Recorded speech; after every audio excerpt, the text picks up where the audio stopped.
আপুনি এজন প্ৰাইভেট চাকৰিয়াল আৰু আপুনি চৰকাৰী চাকৰিতকৈ অধিক পেঞ্চন পাব বিচাৰে নেকি? এনে সম্ভৱনে? হয়, এনে সম্ভৱ যদি আপোনাৰ থাকে পেছিভ ইনকাম। এতিয়া পেছিভ ইনকাম কেনেকৈ আপুনি জেনেৰেট কৰিব পাৰে? হয়, নমস্কাৰ, জয় আই অসম, ইনভেষ্ট অসমলৈ আপোনাক স্বাগতম জনালো। আমি এই চেনেলটোত বিভিন্ন ধৰণৰ ইনভেষ্টমেণ্ট আইডিয়া শিক্ষামূলক দৃষ্টিৰে আলোচনা কৰিম, যিটোৱে আপোনাক সুফল দিব বুলি আমি আশা ৰাখিম। আমি সচৰাচৰ শুনি থকা এটা প্ৰশ্ন, এজন প্ৰাইভেট এমপ্লয়ী তেওঁ কৈ থাকে, মইতো প্ৰাইভেট এমপ্লয়ী হয়, মোৰতো কোনো পেঞ্চন নাই, চ' মই ৰিটায়াৰমেণ্টৰ পাছত কেনেকৈ চলিম? এনে অৱস্থাত দুটা চিটুৱেশ্যন হ'ব পাৰে। মানুহজনে ভাবিব পাৰে তেওঁ ফিউচাৰ অন্ধকাৰ, চ' তেওঁ আজিক লৈ ব্যস্ত হৈ পৰিব পাৰে, যিটো বহুত ডেঞ্জাৰাছ হয়, কাৰণ তেওঁ ইকনমিকেলি ভৱিষ্যতৰ কাৰণে কেতিয়াও সাজু নহয়। আৰু নহ'লে মানুহজন বহুত বেছি ফিউচাৰিষ্টিক হৈ পৰিব, তেওঁ সদায় ভৱিষ্যতৰ কথাই চিন্তা কৰিব আৰু তেওঁ বৰ্তমানটো ভালকৈ জীয়াই থাকিব নোৱাৰিব। এই দুইটা চিটুৱেশ্যনৰ মানুহজনৰ লাইফত কোনো বেলেঞ্চ নাথাকে, আৰু যেতিয়া বেলেঞ্চ শ্বীট বেয়া হৈ যায়, গোটেই লাইফে বেয়া হৈ যায়। এজন চেলাৰিড পাৰ্চনে এই দুটা গল্ডেন ৰুল সদায় মানি চলাটো দৰকাৰ বুলি মই ভাবোঁ। প্ৰথমতে তেওঁৰ মাহৰ কিমান এক্সপেণ্ডিচাৰ সেইটো জনাটো দৰকাৰ। মাহৰ এক্সপেণ্ডিচাৰৰ 3 গুণ পইচা তেওঁৰ নৰ্মেল একাউণ্টত থাকিব লাগে, যাতে তেওঁ যেতিয়াই প্ৰয়োজন তেতিয়াই সেই পইচাটো ইউজ কৰিব পাৰে। সেইটো কেছ হিচাপেও থাকিব পাৰে, সেইটো তেওঁৰ নৰ্মেল কাৰেণ্ট একাউণ্টতো থাকিব পাৰে।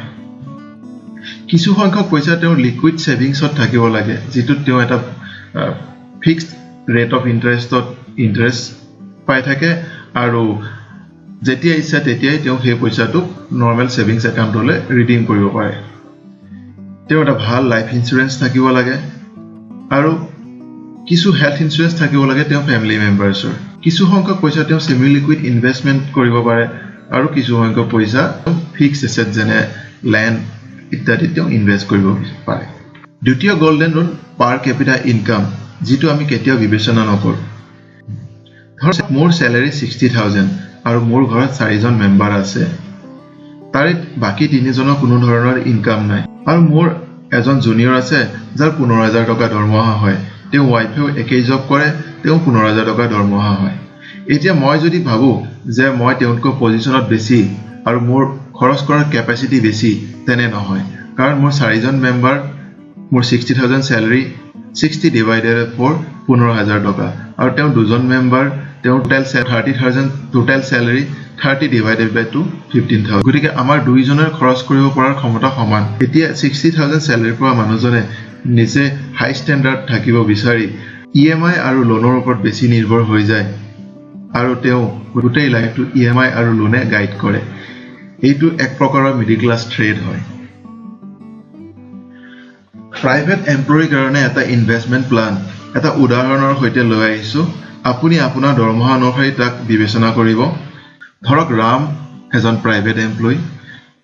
তেওঁৰ মান্থলি চেলাৰী 40,000, ৰামৰ বয়স 30 বছৰ, আৰু total family member including Ram 4জন। গতিকে প্ৰত্যেকজন মেম্বাৰৰ খৰচ কৰাৰ ক্ষমতা 10,000 টকা। এতিয়া ৰামে উলিয়ালে যে তেওঁৰ মাহৰ খৰচ 20,000 টকা হয়, মানে 50% চেলাৰী তেওঁ খৰচ হৈ যায়। গতিকে বাকী 50% যি চেলাৰী থাকে, তাৰে ৰামে 60,000 টকা সদায় নিজৰ নৰ্মেল ছেভিংছ একাউণ্টত ৰাখে। কিছু সংখ্যক পইচা ৰামে বেংকত RD হিচাপে ৰাখে, আৰু ৰামৰ এটা লাইফ ইঞ্চুৰেঞ্চ আছে, অকল ৰামৰ নিজৰ লাইফ ইঞ্চুৰেঞ্চ আছে, আৰু ৰামৰ ফেমিলি মেম্বাৰ 1 বা 2জনৰ হেল্থ ইঞ্চুৰেঞ্চ আছে। এতিয়া ৰামে অকল নিজৰ কিয় লাইফ ইঞ্চুৰেঞ্চ ৰাখিছে? ৰামে এনেকে ধৰণে চিন্তা কৰে যে ৰাম ঘৰৰ অকল আৰ্নিং মেম্বাৰ হয়, গতিকে ৰামৰ অনুপস্থিতিত কাইলৈ ফেমিলিটোৰ চিকিউৰিটিৰ কাৰণে এটা লাইফ ইঞ্চুৰেঞ্চৰ দৰকাৰ। বাকী কেইজনৰ কোনো ধৰণৰ লাইফ ইঞ্চুৰেঞ্চৰ প্ৰয়োজন নাই, অকল হেল্থ ইঞ্চুৰেঞ্চৰ প্ৰয়োজন আছে। এতিয়া তেওঁৰ নৰ্মেল ছেভিংছ একাউণ্ট, RD আৰু লাইফ ইঞ্চুৰেঞ্চৰ কাৰণে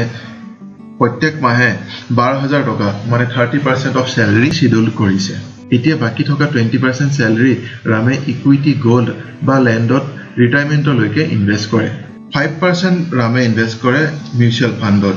য'ত 12 to 15% CAGR ৰিটাৰ্ণ পায়। CAGR ফুল form compound annual growth rate. সহজ ভাষাত ৰামে প্ৰত্যেক বছৰ 12 পৰা 15% ইন্টাৰেষ্ট নাপায় কিন্তু যদি 5 বছৰৰ এভাৰেজ চোৱা যায় তেতিয়া হলে 12 পৰা 15% ৰিটাৰ্ণ থাকে এতিয়া 5% ইনভেষ্ট কৰে ৰামে সভৰেন গোল্ড বণ্ডত য'ত তেওঁ 8 to 10% CAGR হিচাপত ৰিটাৰ্ণ পায়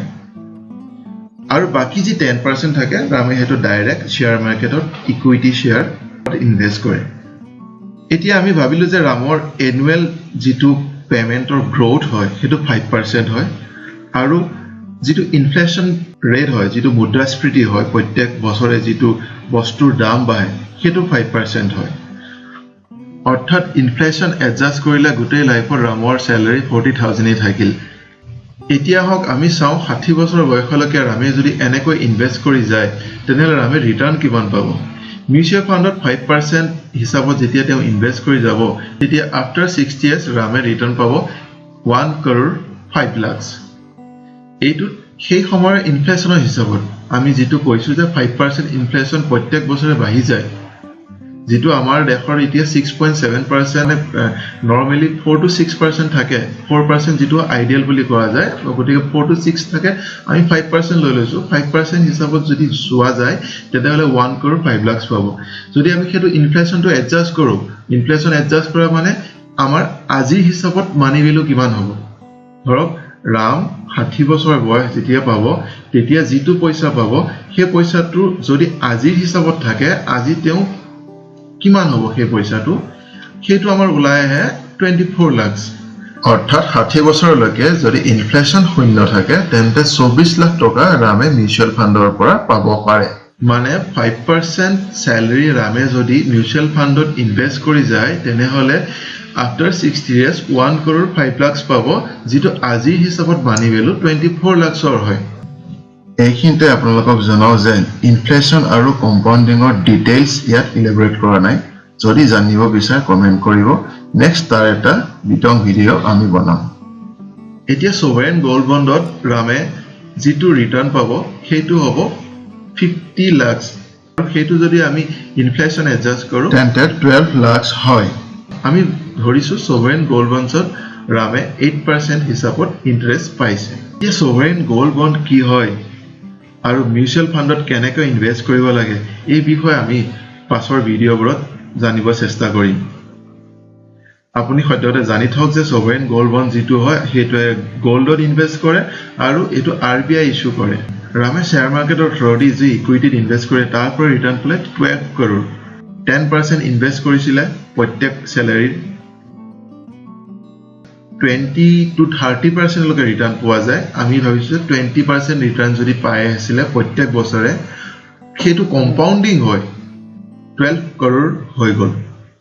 আৰু তাক যদি আমি ইনফ্লেশন এডজাস্ট কৰো 5% ইনফ্লেশন এডজাস্ট কৰো তেন্তে আজি হিচাপত সেই মানি ভ্যালু হ'ব 2.8 crore এতিয়া যেতিয়া 60 বছৰ হ'ব তেতিয়া ৰামে যেটো এমাউন্ট পাব এমাউন্টটো ইনফ্লেশন যদি এডজাস্ট কৰি চোৱা যায় আজি হিচাপত কিমান পাব চাও আহকচোন প্ৰায় 3.2 crore মানে more than 3 crore চাওক এজন প্ৰাইভেট এমপ্লয়ি যাৰ মাত্ৰ 40000 পাৰ মান্থ স্যালাৰি হয় আৰু তেওঁ সেই 40000 ৰ কিমান পাৰ্সেন্ট ইনভেষ্ট কৰিছিল 20% ইনভেষ্ট কৰিছিল মানে প্ৰথম বছৰ 8000 পাৰ মান্থ আৰু তাৰ পাছত তেওঁ যেটো স্যালাৰি 5% ইনক্ৰিজ হৈ আছিল সেই হিচাপত তেওঁ ইনভেষ্ট কৰি গৈ আছিল আৰু 5% আমি ইনফ্লেশনৰ লৈছো তেতিয়াও তেওঁ যেতিয়া 60 ইয়াৰ্স হৈ যাব because of compounding 3 কোটিতকৈ বেছি টকা আজিৰ মানি ভ্যালু হিচাপত পাব পাৰে এতিয়া এই 3 কোটি টকা হল ৰামৰ পেসিভ ইনকাম এই 3 কোটি টকাৰ টোটাল 3 কোটি 20 লাখ মান হয় মই 3 কোটি ধৰিলো 3 কোটি টকাৰ 1 কোটি টকা ৰামে নিজৰ ঘৰ বনোৱা বা অন্য যিকোনো কামত খৰচ কৰিলে গতিকে বাকি যি 2 কোটি টকা আছে ৰামে ভাবিলে যে 2 কোটি টকা মই এতিয়া মিউচুৱেল ফাণ্ডত ইনভেষ্ট কৰো কাৰণ 60 বছৰ বয়সলৈকে যি মানুহে মাৰ্কেট ষ্ট্ৰেটেজিবোৰ শিকিলে তেওঁ ভাল ৰিটাৰ্ণ দিয়া মিউচুৱেল ফাণ্ড এটা সিলেক্ট কৰা একো ডাঙৰ কথা নহয় এতিয়া তেওঁ এটা ভাল মিউচুৱেল ফাণ্ডৰ বিভিন্ন স্কিম বোৰত যদি 2 কোটি টকা ইনভেষ্ট কৰে আৰু নিশ্চিন্তভাৱে ৰিটায়াৰমেন্ট এনজয় কৰে তেতিয়াও 70 বছৰ বয়সত ৰামৰ যিটো নেট ৱৰ্থ হ'ব এই 2 কোটি টকাৰ পৰা সেইটো হ'বগৈ 7 কোটি টকা যিটো ইনফ্লেশ্যন এডজাস্ট হৈ আছে মানে প্ৰত্যেক মাহত যদি চোৱা যায় ৰামৰ আফটাৰ ৰিটায়াৰমেন্ট ইনকাম হৈ আছে 5.5 লাখ 70 লাখ টকা এনুৱেলি ইনকাম কৰে আৰু 5.5 লাখ টকা তেওঁ মান্থলি ইনকাম কৰিব পাৰে এই 5.5 লাখ যিটো কৈছো ন সেইটো আজিৰ হিচাপত কৈছো এইটো মই তেতিয়াৰ মানি ভ্যালুত কোৱা নাই এতিয়া চাগে আপোনাৰ এইবোৰ সপোন যেন লাগিছে কিন্তু এইবোৰ সপোন নহয় যদি আপুনি সঁচা অৰ্থত ভালদৰে ইনভেষ্ট কৰি যায় তেতিয়া হলে আপুনিও এটা বয়সৰ পাছত ৰিটায়াৰমেন্টৰ যিটো পেনশনৰ চিন্তা নকৰে আপুনি এজন ভাল ইনভেষ্টৰ হ'ব পাৰে আপোনাক মই চমুকৈ কম্পাউণ্ডিংৰ এফেক্টটো এবাৰ দেখুৱাব বিচাৰো ৰামৰ ইমানখিনি পইচা কেনেকৈ হ'ল চাওক আমি ধৰিলো ৰামে 20 বছৰ বয়সৰ পৰা ইনভেষ্ট কৰিছে মানে 40,000 টকা যি দৰমহা হয় সেইটো 20 বছৰ বয়সৰ পৰা পাইছে আৰু ৰামে 60 বছৰলে মানে আগতে আমি যেটো লৈছিলো যে 30 বছৰ ৰামে ইনভেষ্ট কৰিছিলে এতিয়া 30 বছৰ নহয় 40 বছৰ টোটাল ৰামে ইনভেষ্ট কৰিছে যদি 20 বছৰ বয়সৰ পৰা ৰামে 20% অফ স্যালাৰি ইনভেষ্ট কৰি যায় তেতিয়া হলে ৰামে একে ষ্ট্ৰেটেজি একে মিউচুৱেল ফাণ্ডত 5% সভৰেন গোল্ড বণ্ডত 5% আৰু শেয়াৰ মাৰ্কেটত 10% তেতিয়া ৰামৰ ৰিটাৰ্ণ কিমান হ'ব মিউচুৱেল ফাণ্ডৰ পৰা ৰিটাৰ্ণ পাব 3.7 crore আগতে কিমান পাই আছিল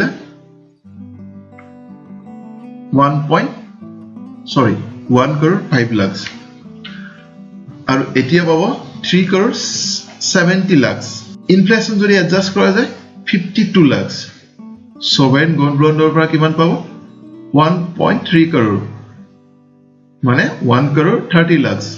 যদি তাক ইনফ্লেশ্যন এডজাস্ট কৰো 18 lakhs আৰু শেয়াৰ মাৰ্কেটৰ পৰা কিমান পাব 87.6 crore যিটো আপুনি আগতে পাই আছিল 12 crore near about 7 times যাক ইনফ্লেশ্যন এডজাস্ট কৰিলে হয় 11.8 crore এতিয়া ৰামে মাত্ৰ 10 বছৰ যদি বেছি ইনভেষ্ট কৰে তেতিয়া হলে ৰামে 12.5 crore মানে প্ৰথম 3 কোটি তাৰ 4 গুণতকৈ বেছি ইনকাম কৰিব পাৰে 10 বছৰ বেছি ইনভেষ্ট কৰিলে ৰামে 4 গুণ বেছি ইনকাম কৰিব পাৰে আৰু এইবোৰ সম্ভৱ অকল কম্পাউণ্ডিংৰ কাৰণে আপুনি যিমান কম বয়সৰ পৰা ইনভেষ্ট কৰিব সিমান বেছি আপুনি ৰিটাৰ্ণ পাব আৰু সিমান বেছি আপোনাৰ কম্পাউণ্ডিংৰ বেনিফিট পাব এইবোৰ মই সপোন দেখুৱা নাই এইবোৰ সম্ভৱ যদিহে আপুনি সঁচা অৰ্থত এজন ভাল ইনভেষ্টৰ বনিব বিচাৰে আৰু সঁচা অৰ্থত ইনভেষ্টিং ষ্ট্ৰেটেজিবোৰ ফলো কৰিব বিচাৰে আপুনি শিকি যাব বিচাৰে আৰু আপুনি যদি সদায় আপডেটেড থাকিব বিচাৰে আমি নেক্সট ভিডিঅ'বোৰত এইবোৰে আলোচনা কৰিম কেনেকৈ আমি এজন ভাল ইনভেষ্টৰ হ'ব পাৰো কেনেকৈ আমি শেয়াৰ মাৰ্কেটত প্ৰফিট ইনকাম কৰিব পাৰো কেনেকৈ আমি মিউচুৱেল ফাণ্ডৰ এটা ভাল স্কিম সিলেক্ট কৰিব পাৰো আৰু আমি কেনেকৈ ইনভেষ্টিংৰ নতুন আইডিয়া ল'ব পাৰো আজিলৈ ইমানে জয় আই অসম ধন্যবাদ